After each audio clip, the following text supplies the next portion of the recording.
is another very beautiful day, and I want to welcome you to another edition of Insightful Moments. My name is Jare Tiamiyu. What we are going to be discussing this moment has to do with what is happening in a country that is bordering Nigeria. I mean, a country that we share border with here and there, that is a Niger Republic. The matter has become a global issue because from America, the European Union, the China, Russia, and ECOWAS, AU, every other person are discussing this matter. And what are the implications that this thing has on Nigeria? And another thing is this, Nigerians, most especially residents of Kano, during the weekend, protested against ECOWAS deploying military into Niger. What does it mean? And you will also recall that several days after this coup happened, the head of this junta, that is General Abdurrahmani Tihani, refused to meet anybody. However, the first person he met was the former emir of Kano, Muhammadu Sanusi. What does it mean?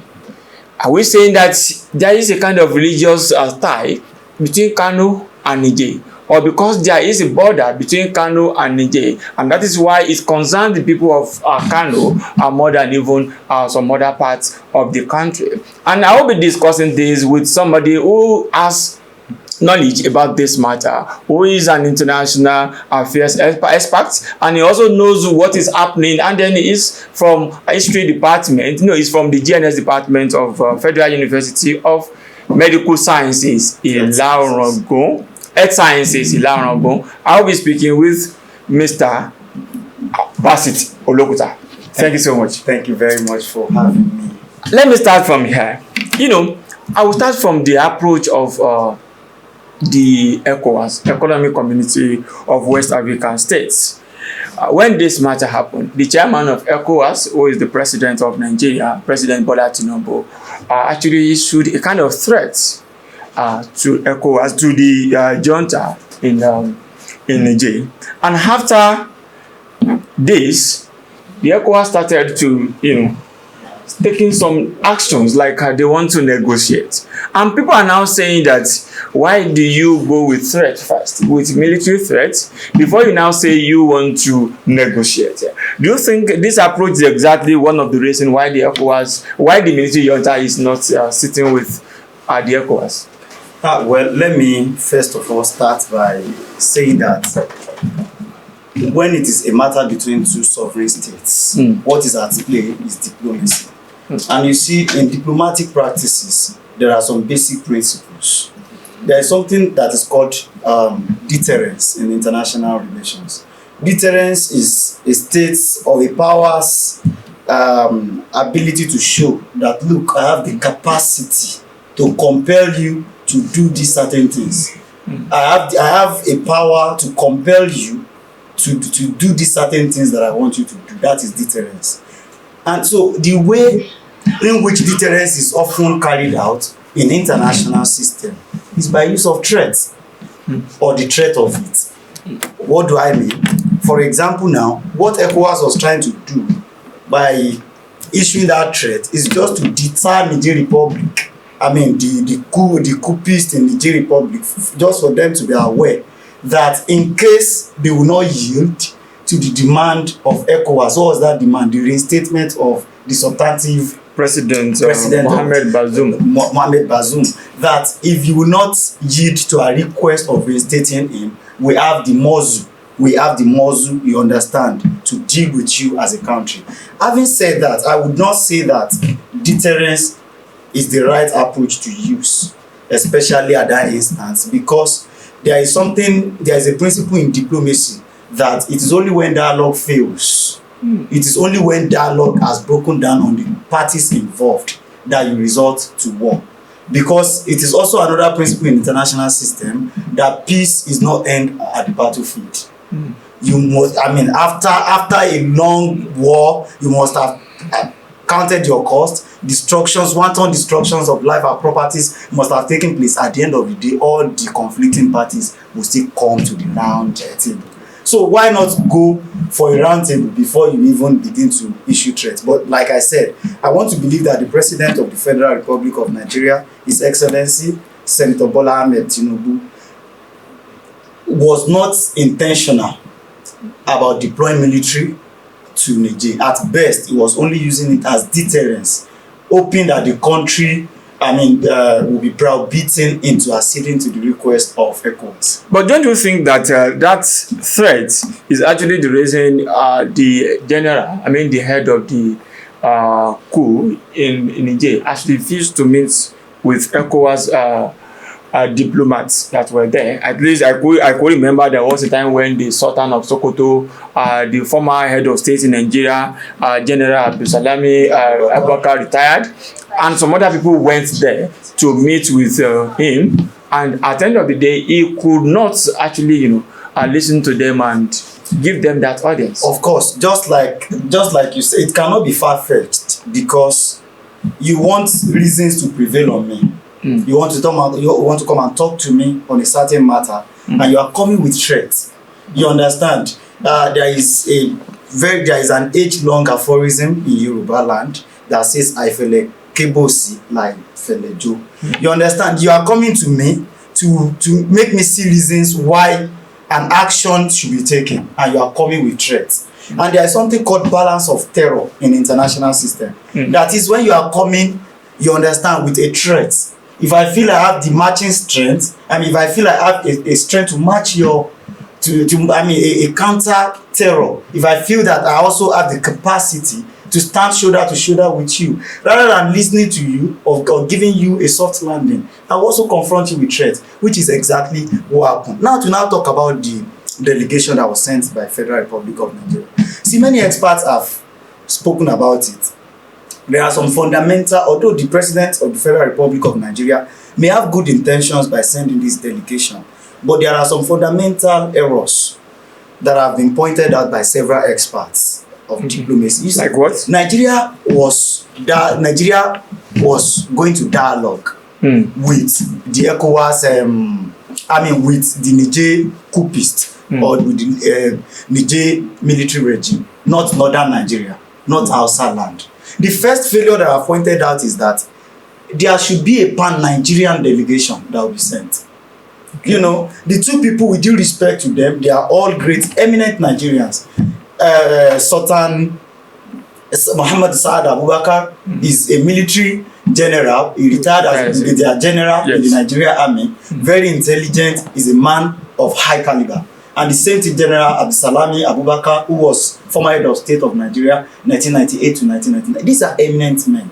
But if you look at the extraction from where they come from, they both came from a section of the country. But don't you think that, as I was saying the other time, the Nigerians are believed to be predominantly Muslims. And then Sultan of Sokoto is the chairman of Nigerian Supreme Council of Islamic Affairs. And then when you look at the choice of General Abubakar Abdulsalami, he was one that he allowed democracy that we are enjoying in this country. So maybe because of the fact that, he was a military general, head of state, and he allowed the election, and that democracy is still what we are enjoying today. Don't you think those I said, the choice of these two Nigerians are not wrong. Okay. But there are other people that could have joined the delegation. Don't forget what was at play. What they were sent to do were to serve as special envoys of Nigeria, to represent the interest of Nigeria in an interstate matter, which makes it an international diplomacy. So, and they are representing the interest of Nigeria. These two gentlemen can be part of the delegation. You understand? But there are specially trained diplomats who could have been part of that delegation. For example, currently Nigeria does not have a minister for foreign affairs, right? Quite all right. But there are several, for example, there is Nigerian Institute of International Affairs, who have also been brainstorming on what to do about. Diplomats could have been given, you understand, opportunities to participate at this negotiation. By that, it will have a pan-Nigerian outlook, not that a section of the country is is leading the negotiation between these two countries. I feel said that may not really be consequential in the matter. that may not really count in the matter. But the truth of the matter is that the delegation was at best a northern Nigeria delegation, not a pan-Nigerian delegation. That is okay. Another issue I want us to talk about, that I want to talk about here, is the factor of religion in the crisis. Yes, and that is what informed the choice of Sultan of Sokoto. Of course, let me make this very clear. You see, one thing is that in Africa, up till this morning, religion play a very, very crucial role in interstate diplomacy. You understand? The question of who you are as a person, your faith, your religious leaning matters a lot when issue of diplomacy is at play.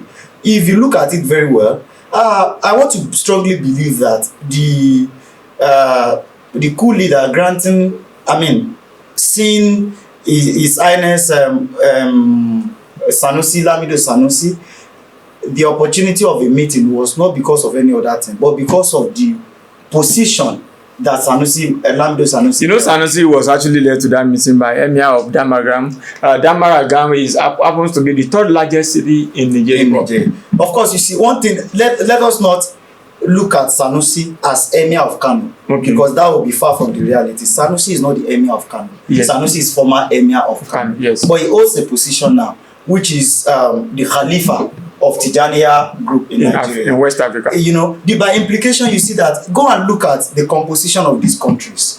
There are two orders that are prevalent. First is the Tijaniya order. It is very popular, even though, you know, it's originated from Algeria, but it is very popular in West Africa. And Niger is one of the places where Tijaniya movement is very, very strong in West Africa. You know, if you don't respect somebody coming from political background, you are likely going to respect somebody coming from religious background, especially because in Africa generally, we tend to be religious, we tend to be holier than the Pope. Then also the approach, Sanusi's approach, according to the interview that he granted to the gentlemen of the press that I saw, he made it emphatically clear that it was not sent by the government of the Federal Republic of Nigeria. That it is a product of his personal. I think it was after that he was at the he just went there to give a brief that, okay, I've met these people even though I took the initiative on my own. So there could be this awareness that, okay, this gentleman is coming to us as just a lover of peace. You understand? Not necessarily a delegate of a body that has come to issue threat. Then there is another body that has also been granted. I would like you to land on that thought because we have to go on a very short break. When we are back, we'll land on that thought, and also we will discuss the implication of this crisis on Nigeria, most especially the states that are at the border of this Nigeria. We talk about the Sokoto state, we talk about the Kano state, Katsina state, Kebbi state, and even some part of Jigawa state. We'll discuss all this when we come from this very short break. I'll be back. Okay. Quality healthcare is essential, but in many instances costly. Are you thinking of enjoying standard healthcare in a short state without being unnecessarily overstressed or overstretched financially? Ocean Health Insurance Scheme is for you. To register, log on to www.oshia.com. Come back from that very short break. My guest is still here, and we are discussing the implication of the coup in Niger on Nigeria, and the ECOWAS community. And my guest is Mr. Basit Olokuta. Basit Olokuta is a lecturer at the Department of General Studies, Federal University of Earth Sciences, Ilorin. Thank you so much for sitting with us. Thank you very much. Okay, you were saying something. I would like you to land on that thought before we went on that break. You were talking about the implication. Okay, let's talk about the implication of this coup. If it is, as we are talking now, it's successful already. The only thing is that how long will it be? So, if this thing takes like 1 year, what will be the implication on Niger? First, let me say that when you talk about the coup in Niger, before we consider the implication, we may as well consider the cause. Okay. A major factor that has been accountable for coup, not only in Niger, but in West Africa, in Africa, and all over the world, the first factor is corruption. Of course, a democracy by all standards is a system of government that has stood the test of time. Many people believe that democracy is a good and a veritable system of government. But where the problem seems to lie is that when democracy is unable to give people the desired expectation that people want from the government, it becomes a problem. And you know, when also coupled with the global economic crisis that we have, that the world is facing, especially beginning from COVID-19, that's another factor. So when people have been pushed to the wall, when economy is hard, there is corruption, when people are facing very hard time because of economic downturn and several and lack of justice, people are desirous of a change, regardless of where it is coming from. So for people in Niger, it is not a matter of whether they understand that the coup is good for them or not. It's a matter of change. It's a matter of their desire to experience change at all costs, regardless of what price it comes. Now let us talk about the implication of this coup on Nigerians. Of course, you know, we can always go back to history. Niger is a country that has always go in and out of coup. You know, right from Niger became an independent country, they have experienced several coups, you know, several military regimes. The question now is that how far have they profited from this, you know, coup in the past? What is the implication on their development index, on their standard of living, you understand, on the life of an average Nigerian? You understand? That is there. So to talk about the implication of the coup on Nigeria, first is that Niger is a landlocked country, and all the borders they share with Nigeria are land borders. And one thing about land border is that land borders are always porous, especially in West Africa. The reason for that is that, you know, if it is water, it is always very easy to police an international, a territorial sea, because of the fact that, you know, but if it is land border, people that are indigenous, they know every nooks and crannies of, in fact, border does not exist in the mind of people who live at the border lines. They speak the same language. Some of them, majority, the dominant language in Niger is Hausa language, which is also a language they speak in Sokoto. So it is you that knows that there is a border. To them, there is no border. So another thing is that I even heard there is a market along that border where both, I think that is in Sokoto State. In Sokoto State, where both Naira and Sefa, yes, are legal tenders. You know, that shows that these people are same people. They are just partitioned, they are just polarized by artificial borders created by colonialism. So by implication, you know, it's by the time, given all the economic embargoes that ECOWAS on one and Nigeria on the other is placing on Niger, the implication of that is that it affects the interpersonal relationship, it affects the intergroup relationship that exists between these parts, this set of Nigerians and the people in Niger.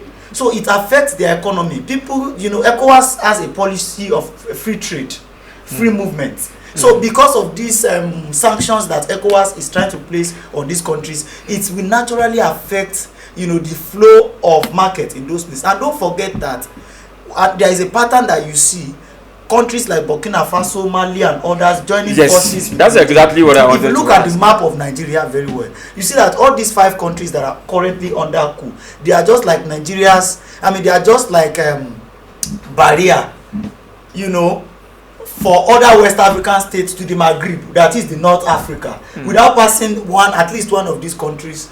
These countries from West Africa may possibly not get to the northern Africa. So by implication, it means that there is going to be a break, you understand, in diplomacy, a break in economic relations, a break in political relations and socio-cultural relations. I think we have them already because of the sanctions imposed by the ECOWAS. So one of them is they said there is no flight zone. Yes. There should not be any flight from Nigeria to any part of Niger. So and some other countries have a very consequential effect on the two countries, on Nigeria and other West African countries, and these countries that are also binding together. So it is a very tough one for the two parties. But I would like us to look at this. When you were talking the other time, you talked about the corruption that has been one of the menace that we are fighting in this part of the world. And when you look at the way Nigerians welcome the coup junta, you will realize that there is a kind of support. But I don't want you to take it from there. It seems there is an issue with Russia and the Western world. When I say the Western world, I'm talking about the EU, the UN, and the US. When the envoy from the US came, she was not allowed into the country. Into Niger. And there is this flag of Russia that the Nigerians were, flying, showing the whole world during the celebration of this coup. Do you think that there is a kind of a fight for the soul of Africa by the Western world? Okay, so let me start from where you started. The first thing is that when you look at the euphoria with which the coup was received in Niger, you see that people were very elated. People saw it as a welcome development.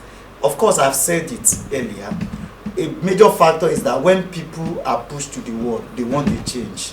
They don't even take time to think whether the change is the best thing for them. They just feel, okay, let us experience a change. When you say what is coming is bad, at least we have not experienced this. We have not experienced it. But what we are experiencing currently now is even far than bad. Maybe what you say is bad may even be better. That's an average, man mentality. But then let us also talk about the use of propaganda.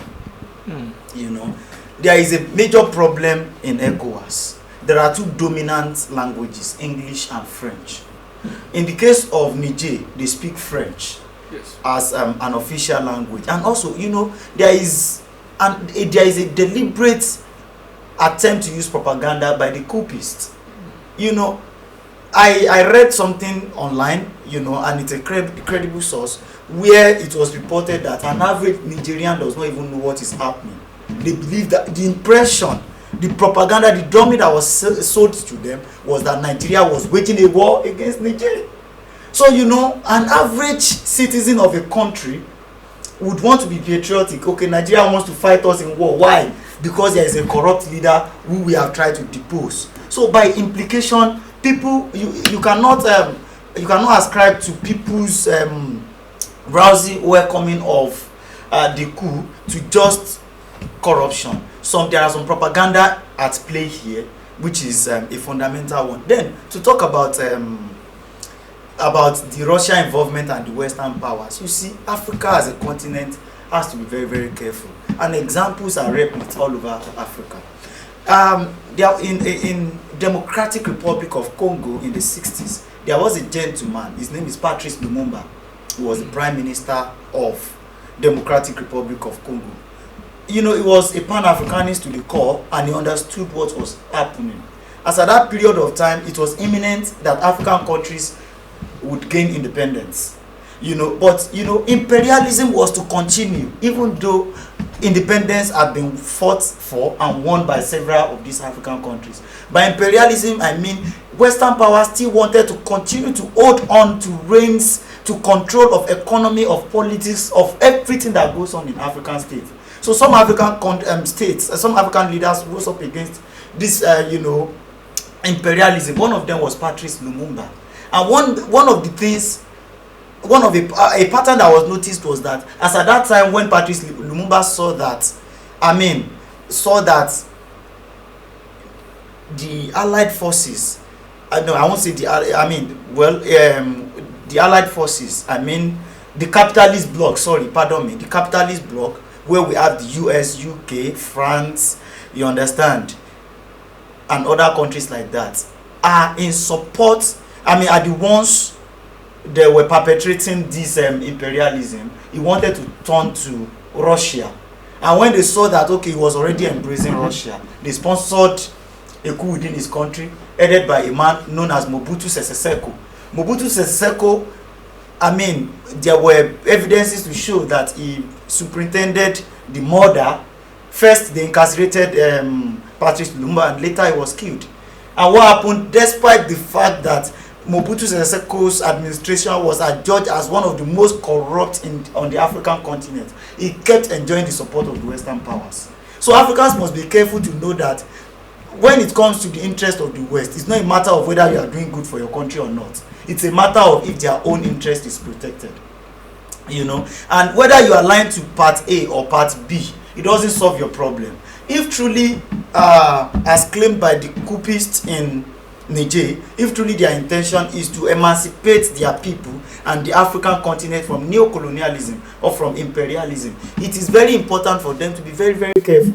You know, because one thing is this, there is something called military-industrial complex in international relations. You know, several countries of the world make a lot of money from arms deals, manufacturing of arms and ammunitions, you understand, and war machineries. So they make a lot of money from these industries, and they can only make their sales when there is war. So there is tendencies from industries that manufacture wars to prevail on their government to keep sponsoring wars around the world so that they can make a lot of money. That's a factor that has to be considered. Another factor to be considered is that Africa is blessed. You know, this country we're talking about is very, very rich in several mineral and natural resources. Yes.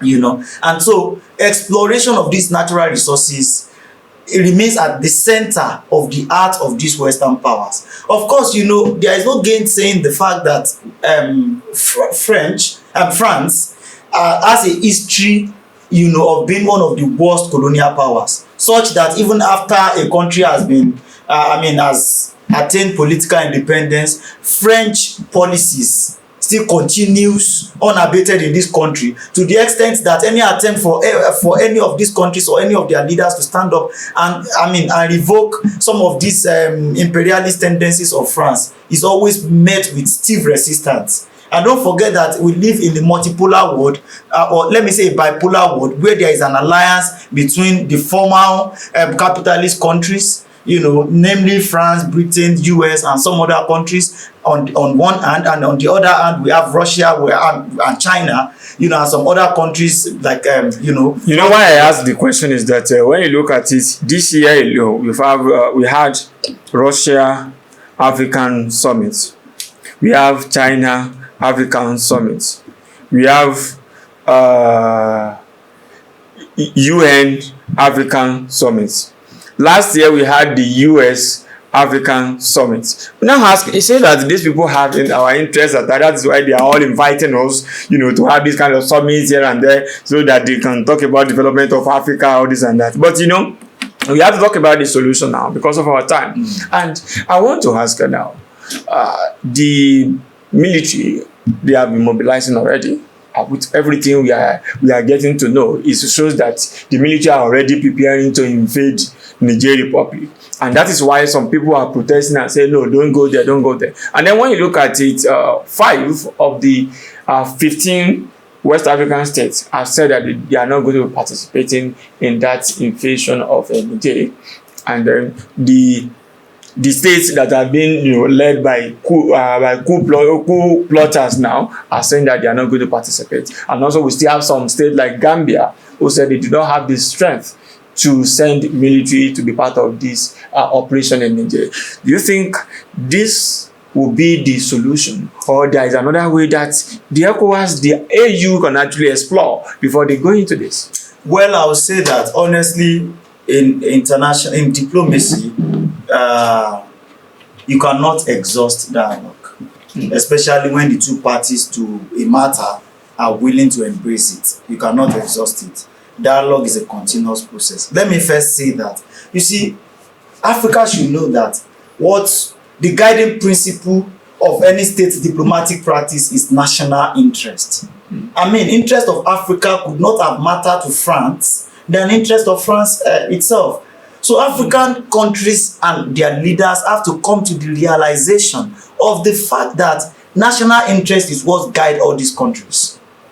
Talk of US, UK, Russia, even Russia, France, China.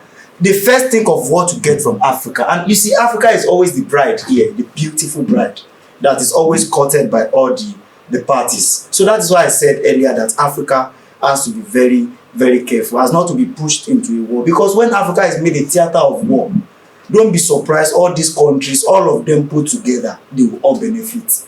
The two sides. They will benefit on arms deal, they will benefit, on machinery sponsor, they will benefit on mineral exploration of African country.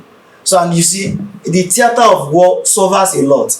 That's where Yoruba people would say that where two elephants fight, it is the grass that suffers. The grass, representing the theatre now. Is if African countries are to face one another, with all of them will seek help.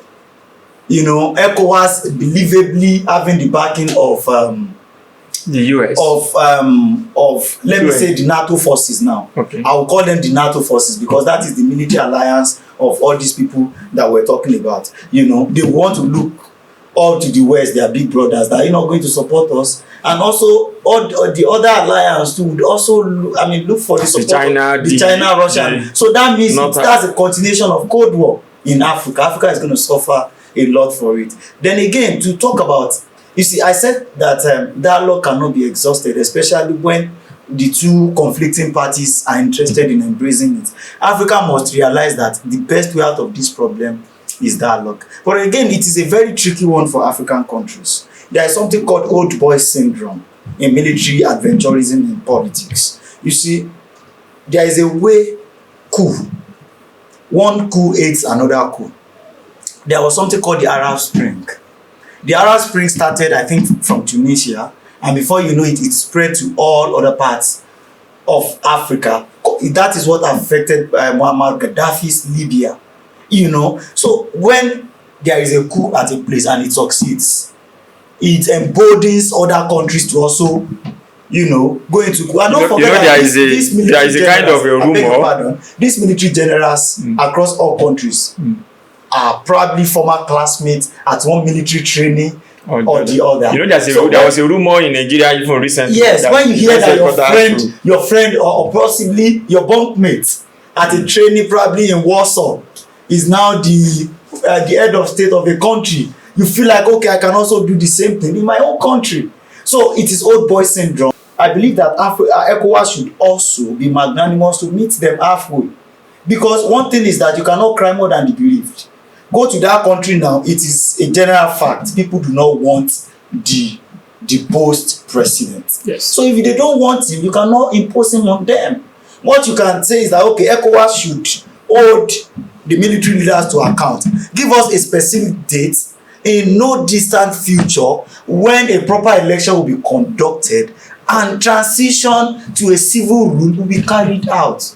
I believe that will solve all this problem. But trying to impose the same precedent on the people, especially given the public opinion that is going on in that country, will be very insensitive on the part of ECOWAS. And also the military leaders should also, in Niger, they should also have a self-awareness that they are there, they are military, just so that they defend the territorial integrity of the country and not to be in power as chief administrators of the country. So they should. They have appointed a prime minister now that is, administering the country now. The fact remains that prime minister is not a product of election. Yes, you understand. So so far, it's not a product of election or an established, political order. I would say that yet you cannot say that he has legitimacy. You understand? So an election has to be conducted in no distant future, free, fair, and credible, to usher in people's choice of leaders in Niger. Thank you so much, Mr. Basit Abubakar Olokuta,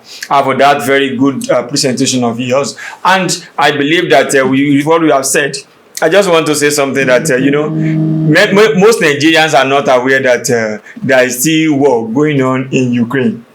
Because, when it started, we had interest. But I want to tell you that that is the way, that is the kind of attention span that we have. Within just few days, few months, we are done, we have moved on. But I don't want to believe that Nigeria will go into war with our neighboring country, most especially considering all it takes as explained by you. But you know what, I have to thank you for your time today. We appreciate that presentation. Let me conclude by saying that anywhere there is war, there is always a legacy. legacy of sorrow, tears, and blood. There is never a good legacy. Even the side that profits, that win a war, still have losses to count. There's use of tears here and there. It is at best. You can't go into war and avoid war. You can't go into war and come holy. At least one way or the other, you have suffered one losses or the other. You know, there are no ways that you go into war and you not suffer losses. And on that note, I want to say thank you for being part of today's show. My name is Jare Tiamiyu. Bye for now.